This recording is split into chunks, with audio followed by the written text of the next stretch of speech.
ശ്രീ ഷംസുദ്ദീൻ മെമ്പറുടെ പ്രസംഗമാണ്. ബോബനും മോളെയും വായിക്കുമ്പോൾ പോലും എനിക്ക് ഇത്രയും ചിരി വന്നിട്ടില്ല. അധികാര വികേന്ദ്രീകരണത്തിന് UDF ആണ് അധികാര വികേന്ദ്രീകരണം കൊണ്ടുവന്നതെന്ന് പറഞ്ഞപ്പോൾ എങ്ങനെയാണ് സർ ചിരിക്കാതിരിക്കുന്നത്? എന്റെ ഒരു അനുഭവത്തിൽ നിന്ന് തന്നെ ഞാൻ തുടങ്ങട്ടെ. ഞാൻ 5 വർഷക്കാലം ഞാൻ LLB വിദ്യാർത്ഥിനിയായിരുന്ന ആ കാലഘട്ടത്തിൽ പഞ്ചായത്ത് മെമ്പറായിട്ട് പൊതുപ്രവർത്തന രംഗത്തേക്ക് വന്നിട്ടുള്ള ആളാണ്. ആ 5 വർഷക്കാലം കേരളം ഭരിച്ചിരുന്നത് UDF ആയിരുന്നു. അതിനുശേഷം വന്ന 5 വർഷക്കാലം പ്രസിദ്ധനായ എഴുത്തുകാരൻ തകഴി ശിവശങ്കരപിള്ള ജീവിക്കുന്ന നാട്ടിൽ പഞ്ചായത്ത് പ്രസിഡന്റ് ആവാൻ വേണ്ടി പുരോഗമന രാഷ്ട്രീയ പ്രസ്ഥാനം തന്ന വലിയൊരു ഉത്തരവാദിത്തം അഭിമാനപൂർവ്വം ഏറ്റെടുത്ത ഒരു വ്യക്തിയാണ് ഞാൻ. അന്ന് കേരളം ഭരിച്ചിരുന്നത് ഇടതുപക്ഷ ജനാധിപത്യ മുന്നണി സർക്കാരായിരുന്നു. അന്ന് കേരളത്തിന്റെ മുഖ്യമന്ത്രി ഇന്ന് പിറന്നാൾ ആഘോഷിക്കുന്ന സഖാവ് VS അച്യുതാനന്ദനായിരുന്നു. അന്ന് കേരളത്തിന്റെ തദ്ദേശ സ്വയംഭരണ വകുപ്പ് മന്ത്രി വളരെ ആദരണീയനായിട്ടുള്ള സഖാവ് പാലൊളി മുഹമ്മദ് കുട്ടിയായിരുന്നു. ഒരുപക്ഷെ ആദ്യത്തെ 5 വർഷക്കാലം ജനങ്ങളോട് ഒന്നും ചെയ്യാൻ കഴിയാതെ നിസ്സഹായയായ ഒരു പഞ്ചായത്ത് മെമ്പറായി എന്റെ 5 വർഷക്കാലം ചെലവഴിച്ച ഞാൻ പിന്നീട് പഞ്ചായത്ത് പ്രസിഡന്റായി EMS സമ്പൂർണ്ണ പാർപ്പിട പദ്ധതിയിലൂടെ, നിങ്ങളിവിടെ പറഞ്ഞല്ലോ, EMS സമ്പൂർണ്ണ പാർപ്പിട പദ്ധതിയുടെ ധനം ഇപ്പോഴും കൊടുക്കാനുണ്ട് എന്ന് പോലും മെമ്പർ പറയുന്ന കേട്ടപ്പോൾ അത് മാതൃകാപരമായി നടപ്പാക്കിയ ഒരു പഞ്ചായത്തിന്റെ പ്രതിനിധിയായിരുന്നു സർ എന്ന് പറയാൻ ഞാൻ ഈ അവസരം അഭിമാനപൂർവ്വം ഉപയോഗിക്കുകയാണ്. 3 വർഷക്കാലം കൊണ്ട് എന്റെ ഒരു കൊച്ചു പഞ്ചായത്തിൽ തന്നെ 172 പാവപ്പെട്ടവർക്ക് വീട് ചെയ്തു കൊടുത്തു. 12,000 വീടാണ് ആലപ്പുഴ ജില്ലയിൽ ആകെ ഞങ്ങൾക്ക് ചെയ്യാൻ കഴിഞ്ഞത്. അന്ന് സഹകരണ വകുപ്പ് മന്ത്രി, ഇന്നത്തെ പൊതുമരാമത്ത് വകുപ്പ് മന്ത്രി ശ്രീ G. സുധാകരൻ സാർ ആയിരുന്നു. ഞാൻ നന്ദിപൂർവ്വം സ്മരിക്കട്ടെ. സഹകരണ മേഖലയുടെ പുഷ്കല കാലമായിരുന്നു അന്ന്. സഹകരണ പ്രസ്ഥാനം ലാഭത്തിലേക്ക് പോയ കാലമായിരുന്നു അന്ന്. ഭാവനാപൂർണമായിട്ട് സഹകരണ മേഖലയിലെ പണം പഞ്ചായത്തുകൾക്ക് തന്നു. ഞങ്ങൾക്കാർക്കും ഒരു കടബാധ്യതയുമില്ല. കൃത്യമായി തന്നെ 2-3 വർഷക്കാലം കൊണ്ട് ആ പണം തിരിച്ചു കൊടുക്കാനായിട്ട് ഞങ്ങൾക്ക് കഴിഞ്ഞിട്ടുണ്ട്. അഴിമതിയും കെടുകാര്യസ്ഥതയുമുള്ള പഞ്ചായത്തുകൾ എവിടെയെങ്കിലുമൊക്കെ ഉണ്ടാവാം, അവർക്ക് കൊടുക്കാൻ കഴിഞ്ഞു കാണില്ല. പക്ഷേ ഞങ്ങൾക്കൊക്കെ കൊടുക്കാൻ കഴിഞ്ഞു എന്ന് അഭിമാനത്തോടെ പറയാൻ ഈ അവസരം ഞാൻ ഉപയോഗിക്കുകയാണ്. സർ, അതിനുശേഷം 5 വർഷക്കാലം ആലപ്പുഴ ജില്ലാ പഞ്ചായത്തിന്റെ പ്രസിഡന്റായി എന്റെ ഒപ്പം പ്രവർത്തിച്ചിരുന്ന എൽദോ ഉൾപ്പെടെയുള്ളവർ എനിക്ക് തോന്നുന്നു പ്രതിപക്ഷ നിരയിലുണ്ട്. ആ 5 വർഷക്കാലം എന്തായിരുന്നു കേരളത്തിന്റെ സ്ഥിതി? നിങ്ങളൊന്ന് വിശകലനം ചെയ്ത് നോക്കൂ. സ്വന്തം നെഞ്ചിൽ കൈവച്ച് നിങ്ങളൊന്ന് ചോദിച്ചു നോക്കൂ. ഭവന പദ്ധതി ഉണ്ടായിരുന്നു കേരളത്തില്. ഇവിടെ IAY പദ്ധതിയുടെ പേര് മാറ്റി PAY ആക്കി എന്ന് പറയും. നിങ്ങൾ RAY ആക്കിയതല്ലേ? ഇന്ദിര ആവാസ് യോജന എന്ന പദ്ധതിയുടെ പേര് ഒരു തെരഞ്ഞെടുപ്പ് അടുത്ത സമയത്ത് TVയിൽ എഴുതി കാണിക്കുന്ന ഞാൻ കണ്ടു. RAY, IAY RAY ആക്കി. ഇന്ദിരയെ രാജീവാക്കി. രാജീവിനെ ഇപ്പൊ പ്രധാനമന്ത്രി ആവാസ് യോജനയാക്കി മോഡി പ്രധാനമന്ത്രി മാറ്റിയിരിക്കുന്നു. നിങ്ങളും മാറ്റിയിട്ടുണ്ട്. EMS സമ്പൂർണ്ണ ഭവന പദ്ധതിയുടെ പുച്ഛമായിരുന്നു നിങ്ങൾക്ക്. EMS സമ്പൂർണ്ണ പാർപ്പിട പദ്ധതിയോട് നിങ്ങൾക്ക് പുച്ഛമായിരുന്നു. EMS സമ്പൂർണ്ണ പാർപ്പിട പദ്ധതിയിലൂടെ ലക്ഷക്കണക്ക് വീടുകളാണ് കേരളത്തിലുടനീളം ഇടതുപക്ഷ ജനാധിപത്യ മുന്നണി സർക്കാർ കേരളം ഭരിച്ചപ്പോൾ തദ്ദേശ സ്വയംഭരണ സ്ഥാപനങ്ങളുടെ നടപ്പാക്കി കൊടുത്തത്. നിങ്ങൾ അത് കണ്ണടച്ചിരിട്ടാക്കാനായിട്ട് ശ്രമിക്കരുത് ദയവേത് പ്രതിപക്ഷം. ഇതിവിടെ നടപ്പാക്കിയ കാര്യമാണ്. നിങ്ങൾ അധികാര വികേന്ദ്രീകരണത്തിന്റെ അന്തകരായിരുന്നു എന്ന് നിങ്ങൾ കേരളം ഭരിച്ചിട്ടുണ്ടോ അന്നെല്ലാം നിങ്ങൾക്ക് വെറുപ്പാണ് അധികാര വികേന്ദ്രീകരണ പ്രക്രിയയോട്. അതല്ലേ നിങ്ങൾ കാണിച്ചത്? എന്തായിരുന്നു 5 വർഷക്കാലം DPCയുടെ പ്രവർത്തനം? ഞാൻ DPCയുടെ ചെയർപേഴ്സണായി പ്രവർത്തിച്ച ആളാണ്. ഞാൻ പഞ്ചായത്ത് പ്രസിഡന്റായിരിക്കെ കേരളത്തിലെ കൃഷിമന്ത്രി സഖാവ് മുല്ലക്കര രത്നാകരനായിരുന്നു. അന്ന് പഞ്ചായത്ത് വകുപ്പ് മന്ത്രി പഞ്ചായത്ത് പദ്ധതി കൊണ്ടുചെല്ലുമ്പോൾ ചോദിക്കും, ഞങ്ങൾ DPCയിൽ ചെല്ലുമ്പോൾ DPC ചെയർമാൻ ഞങ്ങളോട് ചോദിക്കും, എത്ര വിഹിതം നിങ്ങൾ മാറ്റിവെച്ചിട്ടുണ്ട് ഉൽപാദന മേഖലയ്ക്ക്? നിങ്ങൾക്കൊക്കെ അറിയാലോ, നിങ്ങളും അധികാര വികേന്ദ്രീകരണത്തിന്റെ ഭാഗമായി പ്രവർത്തിച്ചവരാണ്. എത്രയാണ് നിങ്ങൾ മാറ്റിവെച്ചതെന്ന് ചോദിക്കും. 30% തുക ഉൽപാദന മേഖലയ്ക്ക് മാറ്റിവെച്ചില്ലെങ്കിൽ പഞ്ചായത്തിന്റെ പദ്ധതിക്ക് അംഗീകാരം കിട്ടില്ലായിരുന്നു സാർ, ഇടതുപക്ഷ ജനാധിപത്യ മുന്നണി കേരളം ഭരിച്ചുകൊണ്ടിരുന്ന സമയത്ത്. എന്നാൽ കഴിഞ്ഞ തവണ DPC ചെയർപേഴ്സണായി ഞാൻ വന്നപ്പോൾ കേരളം ഭരിച്ചത് ഐക്യ ജനാധിപത്യ മുന്നണിയാണ്. ഞാൻ DPC ചെയർമാനായി ബഹുമാനപ്പെട്ട പഞ്ചായത്ത് പ്രസിഡന്റുമാർ വരുമ്പോൾ ചോദിക്കും, എത്രയാണ് നിങ്ങൾ മാറ്റിവെച്ചിരിക്കുന്നത്? അപ്പൊ അവർ എന്നോട് പറയും, ഇവിടെ മാറ്റിവെക്കാൻ പറഞ്ഞിട്ടില്ല. ഉൽപാദന മേഖലയോട് നിങ്ങൾക്ക് വെറുപ്പായിരുന്നു. നിങ്ങൾക്ക് കൃഷി ദേശീയാണ്. എന്റെ അനുഭവങ്ങൾ ഞാൻ പറയാം. ഞാൻ പറഞ്ഞു തീർത്തോട്ടെ, അങ്ങേക്ക് പറയാം. ജില്ലാ പഞ്ചായത്ത് പ്രസിഡന്റ് ആയിരിക്കെ 100 ഏക്കർ വരുന്ന കൃഷിത്തോട്ടം, ബഹുമാനപ്പെട്ട രാജേഷ് MLAയുടെ മണ്ഡലത്തിലാണ് ആ കൃഷിത്തോട്ടം സ്ഥിതി ചെയ്യുന്നത്. ജില്ലാ പഞ്ചായത്തിന്റെ അധീനതയിലായിരുന്നു. മുൻ മുഖ്യമന്ത്രി ഈ വേദിയിൽ ഉണ്ടായിരുന്നെങ്കിൽ ഒരുപക്ഷെ അദ്ദേഹത്തിന് അറിയാൻ കഴിയും. വലിയ രൂപത്തിൽ ഫൈറ്റ് ചെയ്തുകൊണ്ട് കൃഷിത്തോട്ടം നിലനിർത്താൻ ശ്രമിച്ച ഒരു ജനപ്രതിനിധിയായിരുന്നു ഞാൻ. കൃഷിയോട് നിങ്ങൾക്ക് വെറുപ്പല്ലായിരുന്നു. എല്ലാവരും പാടത്തേക്കുന്ന മുദ്രാവാക്യമല്ലേ ഇടതുപക്ഷ ഗവൺമെന്റ് കൊണ്ട്? നിങ്ങൾ എന്താ പറഞ്ഞത്? എല്ലാവരും നിരത്തിലേക്ക്. ഞങ്ങൾ എല്ലാവരെയും നിലത്തിലേക്ക് ഇറക്കിയപ്പോൾ നിങ്ങൾ എല്ലാവരെയും നിരത്തിലേക്കല്ലേ പ്രോത്സാഹിപ്പിച്ചത്? നെൽവയൽ നീർത്തല സംരക്ഷണ ബിൽ അട്ടിമറിച്ചവരല്ലേ നിങ്ങൾ? എങ്ങനെ നിങ്ങൾക്ക് പറയാൻ കഴിയും? നിങ്ങൾ ഹരിതമെന്ന് പറഞ്ഞാൽ പച്ച ഷർട്ടിട്ട് വരുന്നതായിരുന്നു. പച്ച ഷർട്ടിട്ട് പച്ച ഉടുപ്പിടുന്നതല്ല ഹരിതം. മണ്ണിലിറങ്ങി കഷ്ടപ്പെടുന്ന കർഷകരോടൊപ്പം നിന്നുകൊണ്ട് അവർക്ക് ആവശ്യമായ പദ്ധതികൾ സഹായം ചെയ്യുന്നതാണ് യഥാർത്ഥ ഹരിതം. ഞങ്ങൾ പ്രഖ്യാപിച്ചിട്ടുണ്ട് ഹരിത ജില്ല.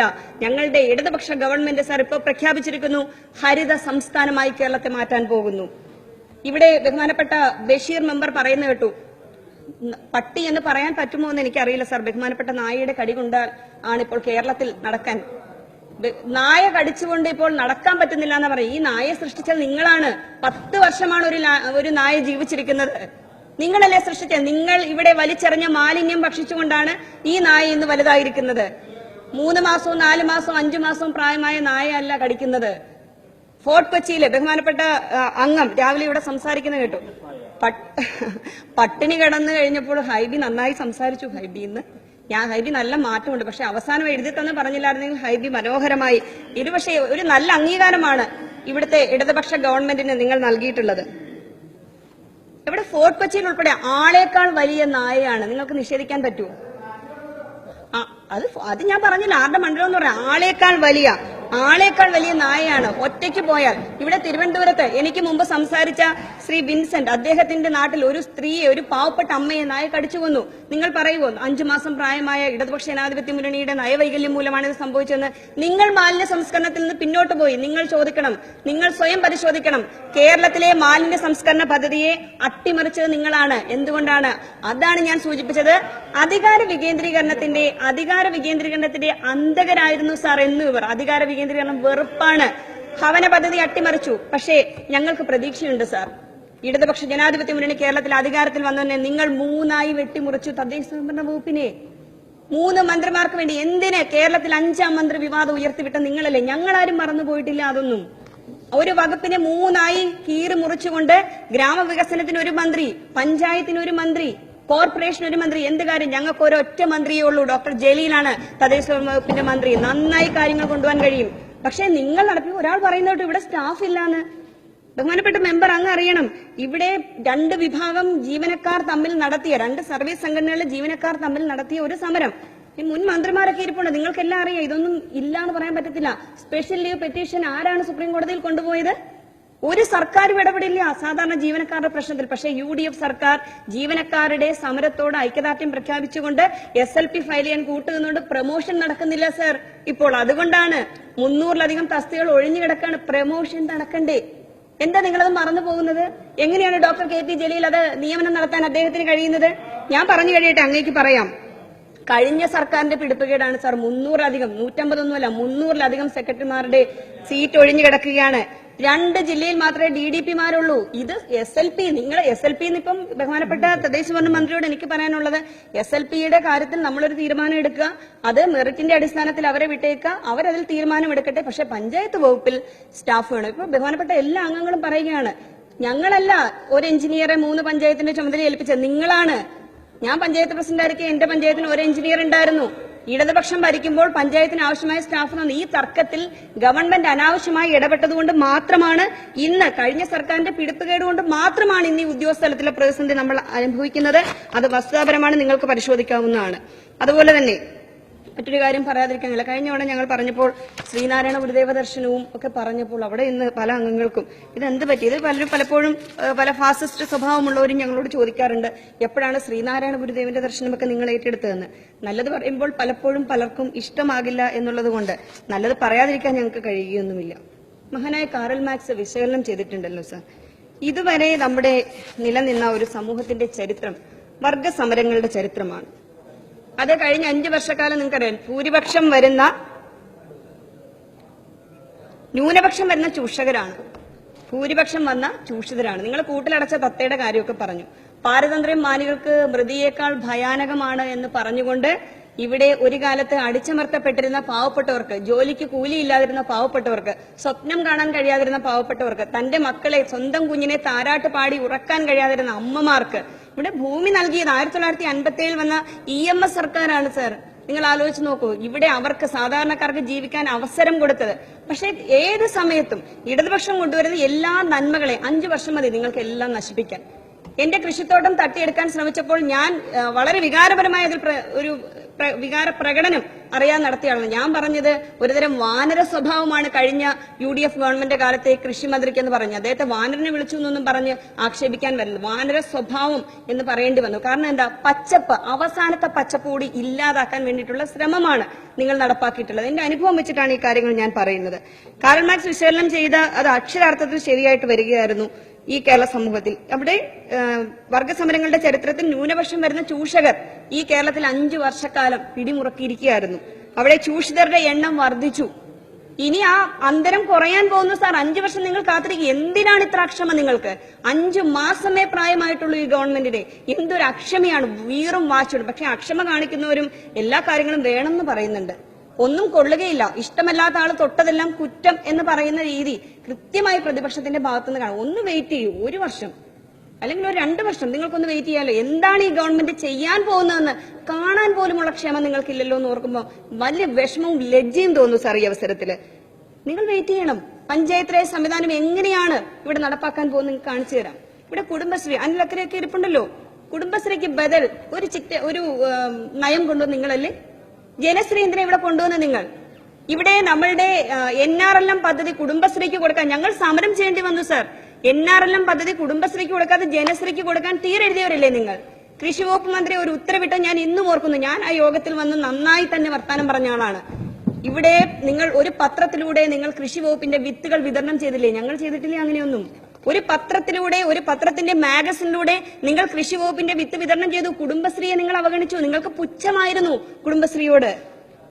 സർ, കുടുംബശ്രീ ഏഷ്യയിലെ മികച്ച സംഘടനാ സംവിധാനമല്ലായിരുന്നു? പാവപ്പെട്ട 10,000 സ്ത്രീകളെ അടുക്കളയിൽ നിന്ന് പൊതുരംഗത്തേക്ക് കൊണ്ടുവന്ന ഏറ്റവും മഹത്തായ പ്രസ്ഥാനമല്ലായിരുന്നു കുടുംബശ്രീ? ഇന്ന് എന്താ അതിന്റെ സ്ഥിതി? കുടുംബശ്രീക്ക് ബദലായിട്ട് 3, 4, 5 ആളുകളുടെ കയ്യിൽ നിന്ന് വായ്പ വാങ്ങിക്കുന്നവരുടെ സംഘമായി പാവപ്പെട്ട സ്ത്രീകളുടെ സംഘത്തെ നിങ്ങൾ മാറ്റിയില്ലേ സാർ? മാപ്പ് തരില്ല സ്ത്രീ സമൂഹം നിങ്ങൾക്ക്. പക്ഷെ ഞങ്ങൾക്ക് പ്രതീക്ഷയുണ്ട്, ഇത് മാറി വരാൻ പോവുകയാണ്. പക്ഷെ ക്ഷമയോടെ, സഹിഷ്ണുതയോടെ അപ്പുറത്ത് നിങ്ങൾ ഞങ്ങളുടെ കൂടി സഹകരിക്കണം. നിങ്ങൾ വെയിറ്റ് ചെയ്യൂ. 5 വർഷം എന്തായാലും നല്ല ഭൂരിപക്ഷത്തിലല്ലേ ജനങ്ങൾ ഞങ്ങളെ അധികാരത്തിലേറ്റിയത്? ഞങ്ങൾ ഇനി ആരെയും കുറ്റം പറയാനില്ല. കാരണം ജനങ്ങൾക്ക് തിരിച്ചറിഞ്ഞതുകൊണ്ടാണല്ലോ വലിയ ഭൂരിപക്ഷത്തോടുകൂടി ഇടതുപക്ഷ ജനാധിപത്യ മുന്നണി സർക്കാരിൽ പ്രതീക്ഷ അർപ്പിച്ചുകൊണ്ട് വന്ന് ഇവിടെ നിങ്ങൾ കുടിശ്ശിക കൊടുത്ത് ഞങ്ങൾ കൊടുത്തു തീർത്തു എന്നൊക്കെ പറഞ്ഞ് ഞങ്ങൾ പറയുന്നിട്ട് വലിയ അഭിമാനമായി പറയുന്നു. ഞങ്ങൾ കുറെ കുടിശ്ശിക വരുത്തി, 2 മാസത്തും ബാക്കി 3 മാസത്തോട് ചേർത്ത് കുറെ പണം കൊണ്ട് കൊടുത്തു എന്ന്. സർ, ഞങ്ങളെ സംബന്ധിച്ച് ഞാൻ ഓർക്കുന്നുണ്ട് ശ്രീ മുല്ലക്കര രത്നാകരൻ അദ്ദേഹത്തിന്റെ ഒരു പ്രസംഗത്തിൽ പറഞ്ഞൊരു വാചകം, പാവപ്പെട്ട കർഷക തൊഴിലാളികളുടെ കാൽ തൊട്ട് വന്നിച്ചുകൊണ്ടാണ് കഴിഞ്ഞ ഇടതുപക്ഷ സർക്കാർ കേരളത്തിൽ അധികാരത്തിൽ വന്നതെന്ന് അദ്ദേഹത്തിന്റെ ഒരു സ്റ്റേറ്റ്മെന്റ് ഞാൻ വളരെ ആവേശത്തോടെ കേട്ട ഒരാളാണത്. അന്ന് പറഞ്ഞതാണ്, പാവപ്പെട്ടവരുടെ കാൽ തൊട്ട് വന്നിച്ചുകൊണ്ട് തന്നെയാണ് ഇടതുപക്ഷം എന്നും കേരളത്തിൽ അധികാരത്തിൽ വരുന്നത്. ഇനിയും അങ്ങനെ തന്നെയായിരിക്കും. അധികാര വികേന്ദ്രീകരണ പ്രക്രിയ അങ്ങേയറ്റം ശക്തിപ്പെടാൻ പോവുകയാണ് സർ. അതുപോലെ ഗതാഗത മേഖലയിലേക്ക് ചില കാര്യങ്ങളും ചില നിർദ്ദേശങ്ങളും ബഹുമാനപ്പെട്ട മന്ത്രിയോട് വെച്ചുകൊണ്ട് ഞാൻ എന്റെ പ്രസംഗം നീട്ടുന്നില്ല, കൃത്യമായി നിർത്താനായിട്ട് ശ്രമിക്കുകയാണ്. സർ, നമ്മുടെ യാതൊരു പറ്റിക്കുന്ന പ്രസ്താവനയും ഇടതുപക്ഷ ഗവൺമെന്റ് പറയില്ല എന്നുകൂടി പറയാൻ ഈ അവസരം ആഗ്രഹിക്കുകയാണ്. ഇവര് ഭരണത്തിൽ നിന്ന് പോകുന്നതിന് തൊട്ട് മുമ്പ് കുറെ പേര് ഭയങ്കര സന്തോഷത്തിൽ തുള്ളിച്ചാടുന്നുണ്ട്. അതിലൊന്ന് അംഗൻവാടി ജീവനക്കാരായിരുന്നു. നിങ്ങൾ അവരോട് പറഞ്ഞു വേതനം വർദ്ധിപ്പിച്ചു എന്ന് പറഞ്ഞു. പാവപ്പെട്ട സ്ത്രീകളെല്ലാരും വേതനം വർദ്ധിപ്പിച്ചു എന്നോർത്ത് അവിടെ നിൽക്കുകയാണ്. പക്ഷെ നിങ്ങൾ വർദ്ധിപ്പിച്ചില്ല വേതനം. തെരഞ്ഞെടുപ്പ് ലക്ഷ്യം വെച്ചുകൊണ്ട് നിങ്ങൾ നടത്തിയ പ്രസ്താവന മാത്രമായിരുന്നു വർദ്ധിപ്പിച്ചു എന്ന്. അതുപോലെ നിങ്ങൾ പറഞ്ഞു പാവപ്പെട്ട ജനപ്രതിനിധികളുടെ വേതനം വർദ്ധിപ്പിച്ചു എന്ന്. വർദ്ധിപ്പിച്ചില്ല. ഞങ്ങൾ ഇടതുപക്ഷ ഗവൺമെന്റ് വന്നപ്പോൾ പറഞ്ഞു ഇരട്ടിയാക്കി തരും, കൃത്യമായി കൊടുക്കുന്നുണ്ട്. അപ്പോൾ നിങ്ങൾ അംഗൻവാടി ജീവനക്കാരെ പറ്റിച്ചു, പാവപ്പെട്ട ജനപ്രതിനിധികളെ പറ്റിച്ചു, ഇലക്ഷൻ മുന്നിൽ കണ്ട് ഒട്ടനവധി പ്രഖ്യാപനങ്ങൾ നടത്തി. പക്ഷേ കഴിഞ്ഞ 5 വർഷക്കാലം നഷ്ടപ്പെട്ടു പോയ പ്രഖ്യാപനങ്ങളെല്ലാം കേരളത്തിൽ തിരിച്ചു വരുന്നു, പദ്ധതികൾ തിരിച്ചു വരുന്നു. എല്ലാവർക്കും വീട്, എല്ലാവർക്കും വൈദ്യുതി, എല്ലാവർക്കും കുടിവെള്ളം തുടങ്ങിയ ഏറ്റവും നല്ല ഇവിടെ കഴിഞ്ഞ കാലത്ത് നിങ്ങൾ നഷ്ടപ്പെടുത്തിയ മുദ്രാവാക്യങ്ങൾ ഇതാ തിരിച്ചു വന്നിരിക്കുന്നു സാർ. 5 വർഷം കഴിയുമ്പോൾ എല്ലാം മാറിയെന്നൊന്നും പറയാൻ കഴിയില്ല. പരമാവധി കാര്യങ്ങൾ ഈ നാട്ടിലെ ജനങ്ങൾക്ക് വേണ്ടി മാറ്റാനുള്ള വലിയ പരിശ്രമം നടത്തുന്ന സഖാവ് പിണറായി വിജയന്റെ നേതൃത്വത്തിലുള്ള ഗവൺമെന്റ്. എനിക്ക് തോന്നുന്നു മുഖ്യമന്ത്രിയുടെ പേര് പറയുന്നതിനോട് പോലും ഒരു തരത്തിൽ പറയുന്നു. മുഖ്യമന്ത്രി നല്ല കാര്യങ്ങൾ ചെയ്ത് പറഞ്ഞാൽ മുഖ്യമന്ത്രിയെ അത് വളരെ ആക്ഷേപിച്ചുകൊണ്ടുള്ള സംസാരം ഞങ്ങളോട്. ഞങ്ങൾക്ക് ഞങ്ങളുടെ മുഖ്യമന്ത്രിയെ നന്നായി തന്നെ ഞങ്ങൾ പറയുള്ളൂ. കാരണം അദ്ദേഹത്തിന്റെ പ്രവർത്തനം കഴിഞ്ഞ 5 മാസക്കാലം നിങ്ങൾ വിലയിരുത്തൂ. എനിക്കറിയാം പല അംഗങ്ങൾ അവിടെ നിന്ന് ആത്മാർത്ഥമായിട്ടൊന്നുമല്ല എതിർക്കുന്നതെന്ന് എനിക്കറിയാം. നിങ്ങളുടെ മുഖം കണ്ടാൽ അറിയാം. പറയാൻ വേണ്ടി പറയുന്നു. ഇപ്പൊ ഹൈബിയൊക്കെ തന്നെ പറയുമ്പോൾ പറയാൻ വേണ്ടി പറയുന്നത് പോലെ തോന്നും. എതിർക്കണ്ടേ? എതിർത്തില്ലെങ്കിൽ പിന്നെ അത് പ്രശ്നമാവില്ലേ? UDF മുന്നണിയല്ലേ? ലീഗ് പലപ്പോഴും വളരെ വിഷമിച്ചാണ് ഡോക്ടർ മുനീറൊക്കെ ഇറങ്ങിപ്പോകുന്നത്. താല്പര്യമില്ല ഇറങ്ങിപ്പോവാൻ, മനസ്സുകൊണ്ട് ഞങ്ങളോടൊപ്പമാണ്. കാരണം അവർക്ക് തന്നെ തോന്നും. ഞാൻ കഴിഞ്ഞ ദിവസം ബാംഗ്ലൂർ എന്റെ സഹോദരിയുടെ വീട്ടിൽ പോയ ഒരു അനുഭവം കൂടി പറഞ്ഞ് നിർത്താം സാർ, ഒറ്റ മിനിറ്റ്.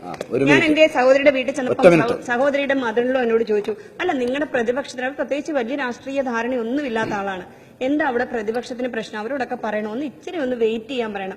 സാധാരണ ഒരു വീട്ടമ്മ നിങ്ങൾ ആലോചിച്ച് നോക്കും, പറയുകയാണ് 1 വർഷം പോലും അത് എന്താ അവർ ഈ നിയമസഭയിൽ കിടന്ന് കാണിക്കുന്നത്? കഴിഞ്ഞ 5 വർഷം എന്തായിരുന്നു അവർ ആ കേരളത്തിൽ കാണിച്ചു വെച്ചിരുന്നത്? അവരോട് ചെന്ന് പറയാൻ എന്നോട് പറഞ്ഞു വിട്ടിരിക്കുകയാണ്. നിങ്ങൾ കുറച്ചുകൂടി സഹിഷ്ണുതയോടിരിക്കണമെന്ന് അഭ്യർത്ഥിച്ചുകൊണ്ട് സർ, പഞ്ചായത്ത് രാജ് സംവിധാനത്തിൽ നമ്മളിപ്പോൾ സാഖ്യ, സുലേഖ, സകർമ്മ, സങ്കേതം, സൂചിക, സേവന തുടങ്ങിയ IKMന്റെ നേതൃത്വത്തിൽ കുറേയധികം ഈ ഗവേണൻസിന് പദ്ധതി എടുത്തിട്ടുണ്ട്. പക്ഷെ ആ പദ്ധതി കുറച്ചുകൂടി ഭംഗിയായി നടപ്പാക്കാൻ കഴിയുന്ന തരത്തിലേക്ക് പഞ്ചായത്ത് രാജ് സംവിധാനത്തിലെ നല്ല തിരിച്ചറിവുള്ള ഉദ്യോഗസ്ഥരെ കൂടി ചേർത്തുകൊണ്ട് അത് കുറച്ചുകൂടി ഈ ഗവേണൻസ് ഫലപ്രദമാക്കണമെന്ന് ആഗ്രഹിക്കുകയാണ്. അതോടൊപ്പം തന്നെ സാർ, എല്ലാ പഞ്ചായത്തുകളിലും സ്ത്രീ സൗഹൃദകരമായിട്ടുള്ള ടോയ്ലറ്റുകൾ ചെയ്യുന്നതിന് വേണ്ടിയിട്ട് അവർക്ക് നിർബന്ധമായും ചെയ്യേണ്ടതാണെങ്കിൽ പോലും കഴിഞ്ഞ ഗവൺമെന്റിന്റെ സമീപനം മൂലം പഞ്ചായത്തിന് അറിയില്ല, അവർ വേലക്കാരെ പോലെ മാറിപ്പോവായിരുന്നു. പഞ്ചായത്തുകാരുടെ വിചാരം അവർ ഗവൺമെന്റിന്റെ വേലക്കാരാണെന്നായിരുന്നു കഴിഞ്ഞ 5 വർഷക്കാലം. വേലക്കാരല്ല, അവര് പ്രാദേശിക ഗവൺമെന്റാണ് എന്ന് തിരിച്ചറിയുന്ന ഒരു ഗവൺമെന്റ് ഇപ്പോൾ കേരളത്തിൽ വന്നിട്ടുണ്ട്. സർ, എല്ലാ പഞ്ചായത്തിലും മുനിസിപ്പാലിറ്റികളും സ്ത്രീ സൗഹൃദ ടോയ്ലറ്റുകൾ നിർമ്മിക്കുന്നതിന് ആവശ്യമായ പ്രത്യേക ഇടപെടൽ നടത്തണം. അതുപോലെ ചാണക്യന്റെ നീതിസാരത്തിൽ പറയുന്നുണ്ട് സാർ, ശ്രേഷ്ഠനായ ഒരു മഹർഷിയെ കണ്ടപ്പോൾ ഒരു ഗ്രാമീണൻ ചോദിച്ചു, അങ്ങേക്ക് കുടുംബം ഉണ്ടോ എന്ന് ചോദിച്ചു. അവസാനിപ്പിക്കണേ. അദ്ദേഹം പറഞ്ഞു, സത്യമാണ് എന്റെ മാതാവെന്ന് പറഞ്ഞു. സർ, സത്യമാണ് ഈ ഗവൺമെന്റ്. അതുപോലെ അദ്ദേഹം പറഞ്ഞു, ജ്ഞാനമാണ് എന്റെ പിതാവ്. സർ, തിരിച്ചറിവാണ് ഈ ഗവൺമെന്റിന്റെ ഏറ്റവും വലിയ പ്രത്യേകത. അദ്ദേഹം പറഞ്ഞു, ധർമ്മമാണ് എന്റെ സഹോദരൻ എന്ന് പറഞ്ഞു. സർ, നന്നായി തന്നെ പ്രതിപക്ഷ അംഗങ്ങൾക്ക് പോലും യാതൊരു വിവേചനവുമില്ലാതെ ഫണ്ട് നൽകിക്കൊണ്ട് നല്ല ധർമ്മത്തിന്റെ രൂപത്തിലായിരിക്കും ഈ ഭരണം നടന്നു പോകുന്നത്. അതുപോലെ തന്നെ സർ, ദയാണ് എന്റെ സഹോദരി എന്ന് പറഞ്ഞു. സമാധാനവും സഹിഷ്ണുതയും എന്റെ പത്നിയും മകനുമാണ് എന്ന് ആ മഹർഷി ഗ്രാമീണനോട് പറയുകയുണ്ടായി. സർ, കുറച്ചുകൂടി ക്ഷമയോടും സഹിഷ്ണുതയോടും കൂടി കുറച്ചു കാലമെങ്കിലും ഈ ഗവൺമെന്റിന്റെ പ്രവർത്തനം വിലയിരുത്താൻ കഴിയുന്ന ഒരു മാനസികാവസ്ഥയിലേക്കെങ്കിലും പ്രിയപ്പെട്ട പ്രതിപക്ഷങ്ങൾ വരണമെന്ന് പറഞ്ഞുകൊണ്ട് വളരെ ശക്തമായി ഈ ധനാഭ്യർത്ഥനയെ ഞാൻ പിന്താങ്ങിക്കൊണ്ട് നിർത്തുന്നു. സർ.